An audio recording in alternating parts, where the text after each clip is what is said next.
Ayan ang mga kagap, good morning mga boss.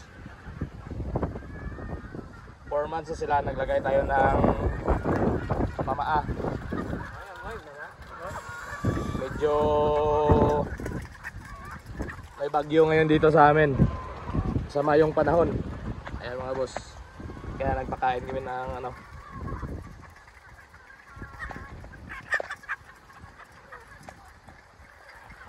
ayan, nilalagyan na namin ng pamaa yung iba para for next month pwede na i-harvest yung mga malalaki lang na long stock.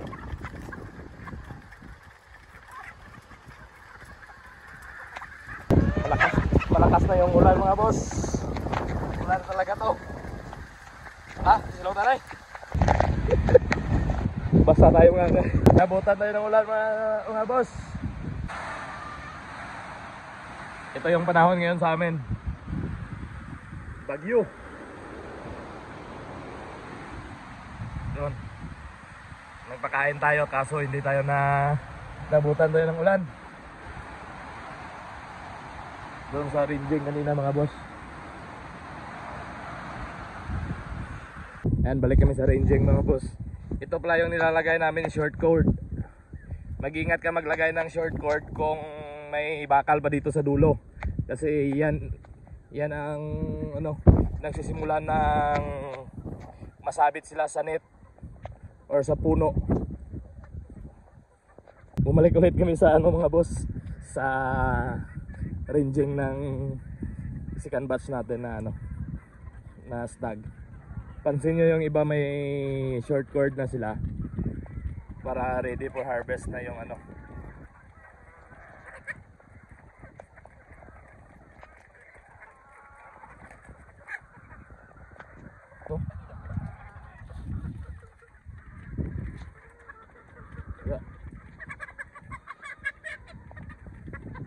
Ayan, hinuhuli tapos nilalagyan lang ng short cord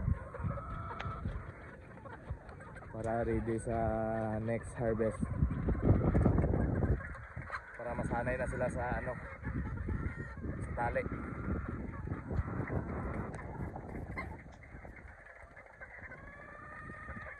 Ayan.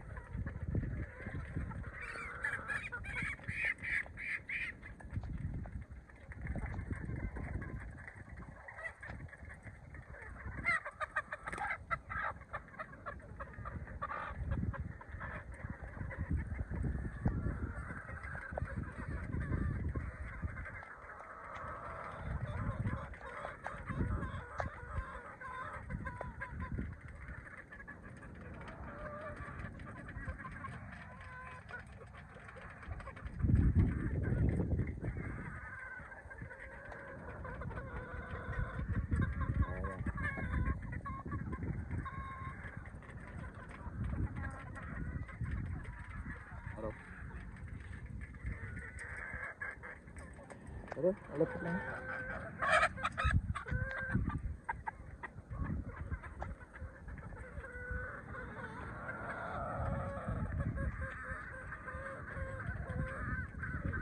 Ayan.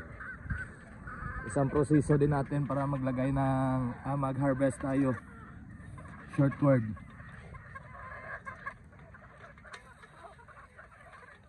Basic lang na pamamaraan pero malaking tulong sa ano,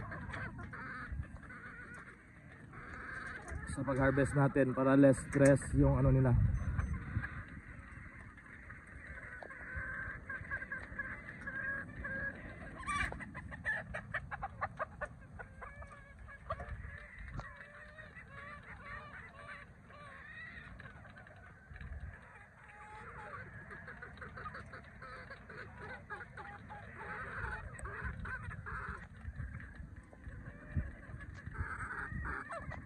Atong parungan no.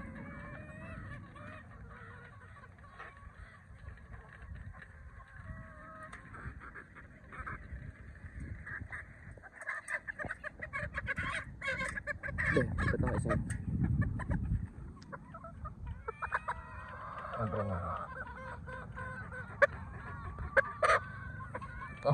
Laki ng katawan. Ito na yung stag natin mga boss.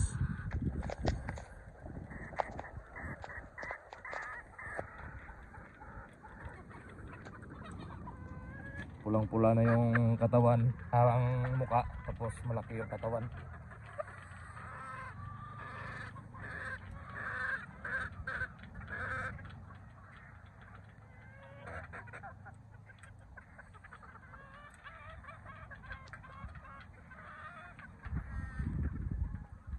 Tapos marami tayong kakatayin dito ng mga inahin. Ikakal natin.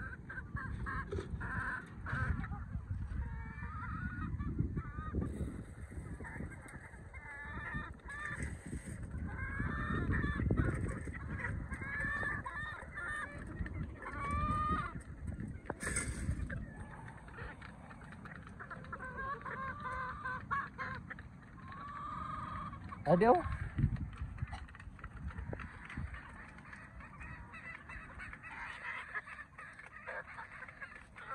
Halos lahat meron na sila, kunti na lang yung mga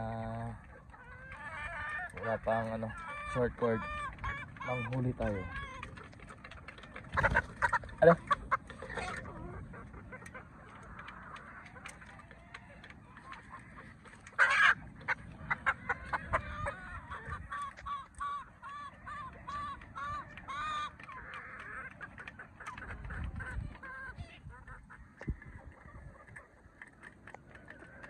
Ganda tingnan mga boss. Sobrang healthy.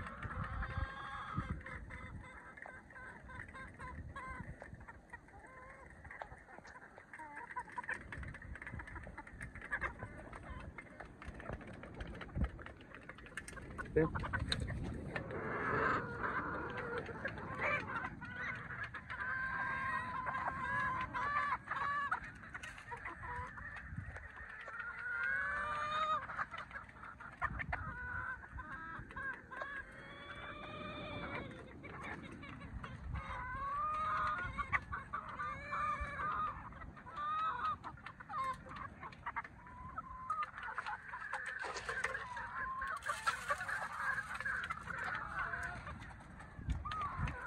Sa pagmamanok kailangan talaga hands on tayo.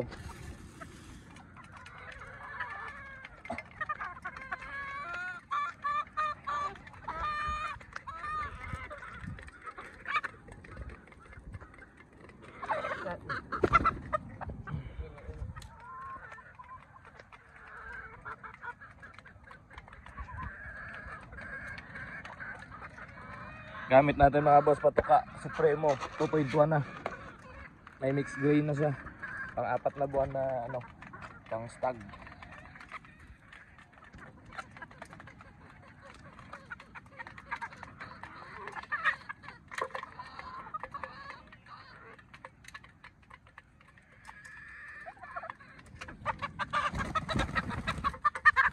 Oh. Okay mga boss, yan lang muna yung tip natin ngayon. Basa na tayo sa ulan. Short cord. Mabisang tip yan para hindi mamilay yung stag natin. Okay, thank you and God bless.